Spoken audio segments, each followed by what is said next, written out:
There isn't much time left. What's already been done cannot be reversed. We messed up. Let me give you all a little backstory.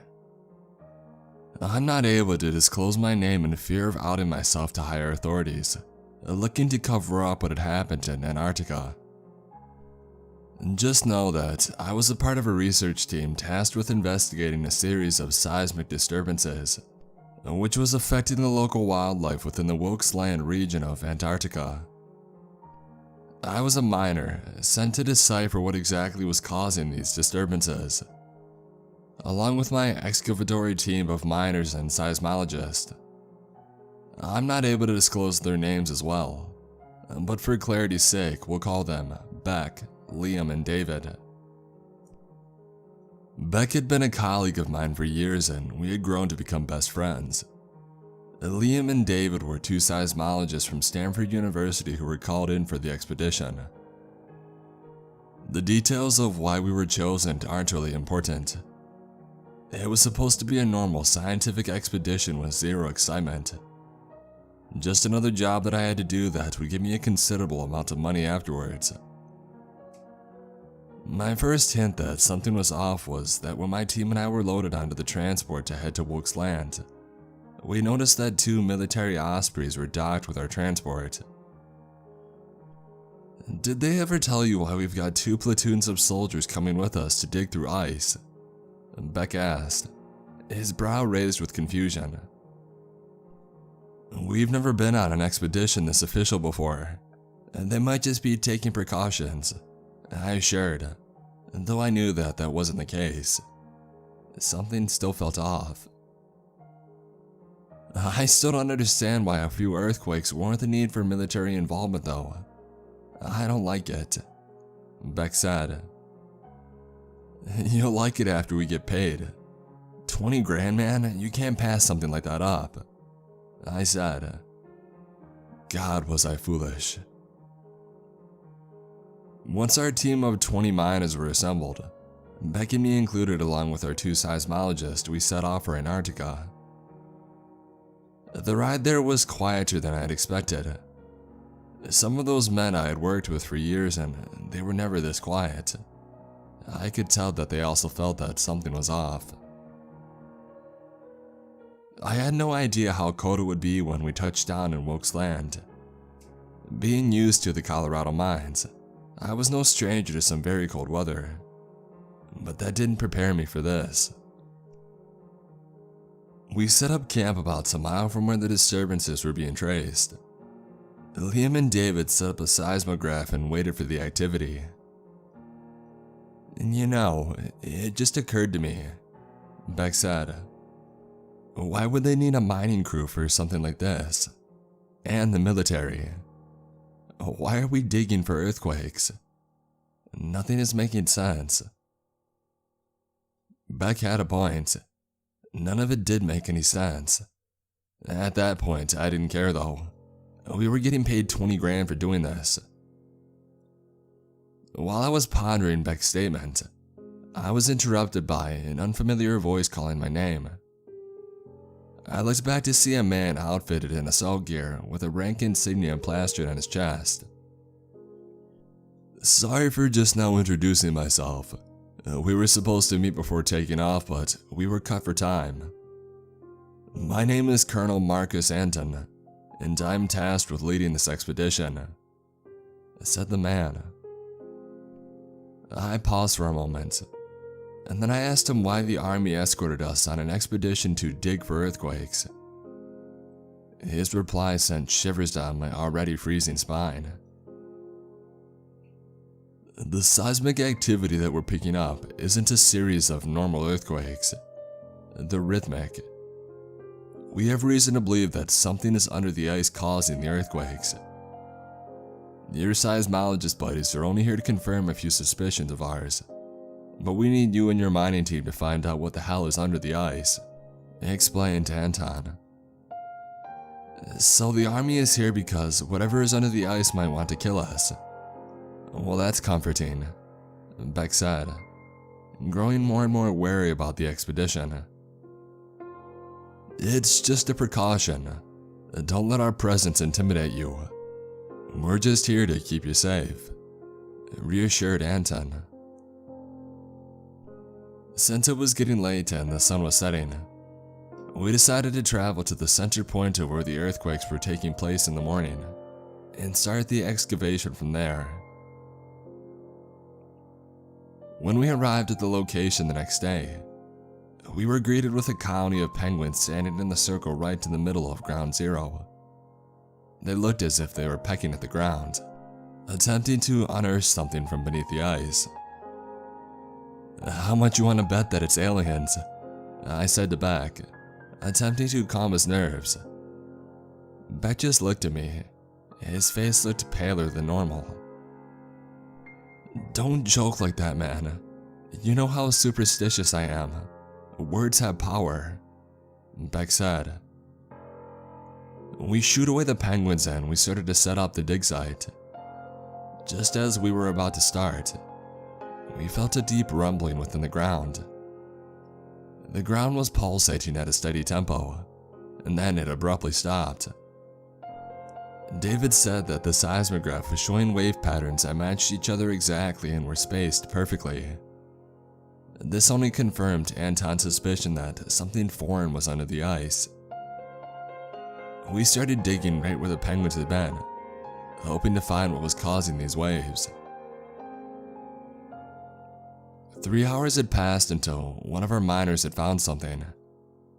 At about 20 feet under the ice was a large metallic pill-shaped object. I can't remember the exact dimensions, but it had to be somewhere around 20 to 30 feet long, with the width of about 10 to 15 feet. Banging against the thing revealed that it was hollow, or most of it was. The metal that coated the object was unlike any material that I had ever seen before. It was perfectly smooth, with none of our tools being able to put any kind of scratch or dent in the thing. And it was unbelievably shiny as well, with the chrome surface displaying our reflections perfectly. Anton ordered all the miners to clear out of the chasm we had created. He said that he wanted to give the object a surge of electricity and see if they could time the wave emissions. Beck could no longer contain his panic. "Wait a second, what are you trying to do, Colonel? This thing is obviously alien and you're trying to wake it up?" he said. "There's no need to worry. This is why we brought the armed forces here. We need to see what this thing is," Anton explained. He then yelled for 2 of his soldiers to unload what looked like a generator off of one Osprey as they took to ground zero. I was more confused than I had been during the entire trip. How did they know to bring this high-tech generator? How much was the colonel letting on?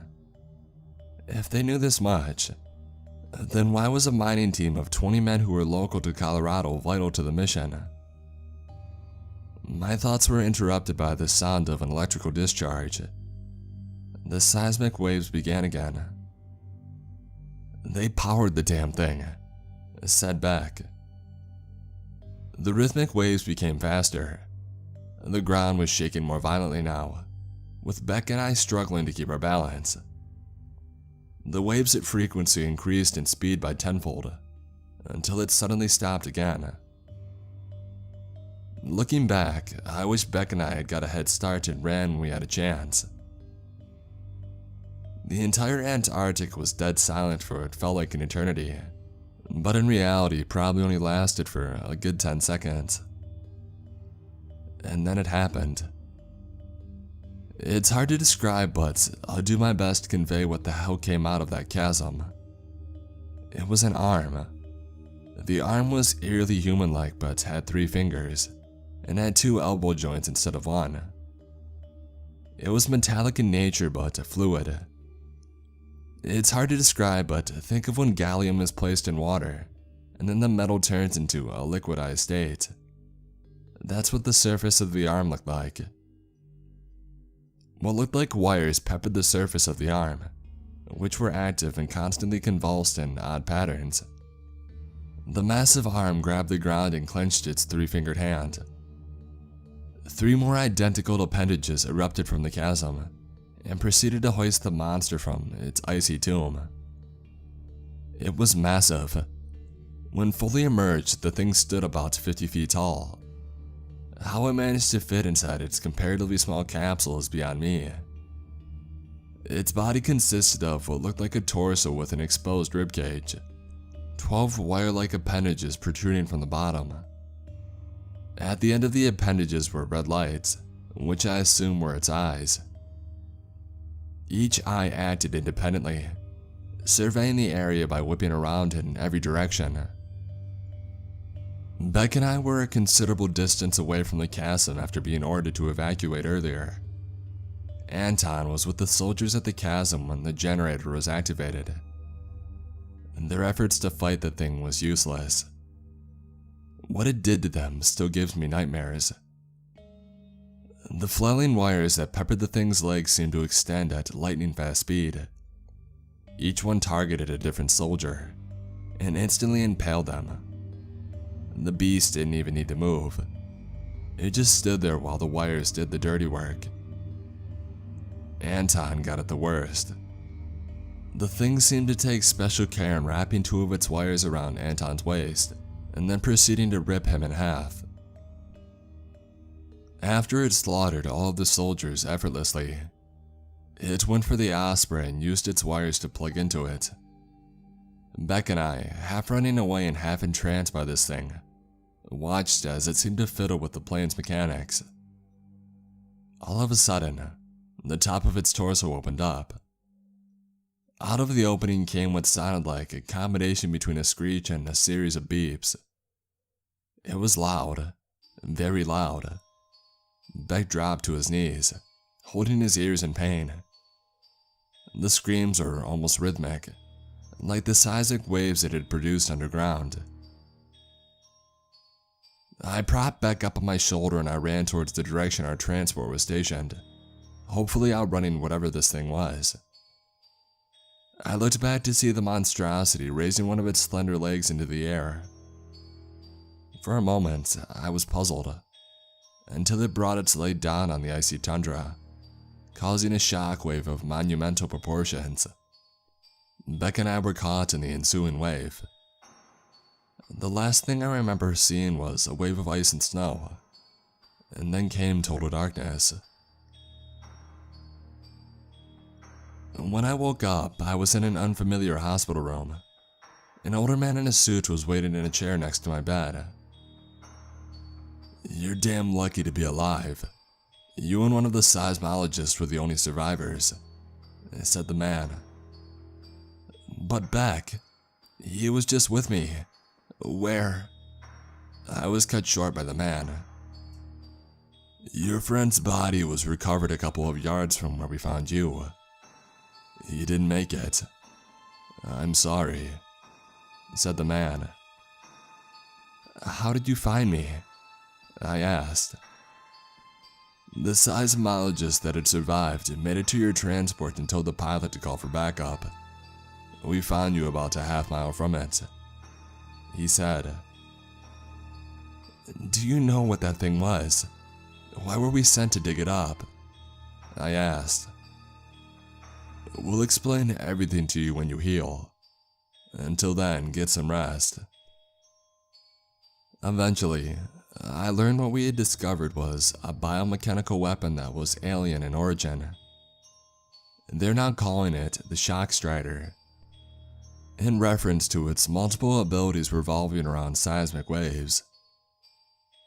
The army eventually took it down with 5 MOP-2 bunker buster bombs 5 miles from where it had emerged.